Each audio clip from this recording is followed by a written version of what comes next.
जय भीम, जय शिवराय. आता मध्यंतरी काही दिवसापूर्वी व्हॉट्सअपवरती खूप न्यूज बघितल्या. माजी नगरसेवक, माजी नगराध्यक्ष, माजी सरपंच, माजी हा, माजी तो, पावसाच्या पूर्वी जिथं जमीन धसते, भूसंकलन होतं, त्या ठिकाणी पाहणी करायला गेले. 5 वर्ष तुमच्याकडे सत्ता होती, 5 वर्ष तुम्ही नगर परिषदमध्ये नगरसेवक होते, त्यावेळेस का उखडलं? तुम्हाला माहिती आहे दरवर्षीच्या खोपोलीमध्ये अशी परिस्थिती उद्भवते. मग एवढ्या 5 वर्षात तुम्हाला काय करता ना आलं, आणि आता इलेक्शन लागलं म्हणून दिखावा करायला आले न्यूजवाल्यांना बोलून लगेच समोरासमोर.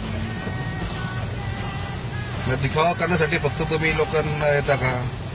तर तुम्हाला खरंच त्यांना मदत करायची होती तर तुम्ही 5 वर्षापर्यंत का नाही घेऊ शकले? नगरसेवक होतात 5 वर्ष, उपनगराध्यक्ष होता तुम्ही, तुमच्याकडे सत्ता होती, एवढ्या 5 वर्षात तुम्हाला काही करता ना आलं. आणि आता इलेक्शन डिक्लेअर केलंय तर त्याच्यानुसार तुम्ही लागले आपले व्हिडिओ फुटेज घ्यायला. म्हणजे परत काय इलेक्शन झालं का परत तसंच? पुढच्या पावसाळ्यात तुम्ही परत येणार, 4 लोक जमा करणार, हा इथं माती पडणार तिथं माती पडणार आहे, थोडंसं टाइमपास आपला करणार आणि लोकांना फसवणार. हीच कामं राहिली आता तुमची. आता लोकांनी पण ह्या गोष्टीचा विचार केला पाहिजे या इलेक्शनला. ज्यांना तुम्ही नगरसेवक निवडताना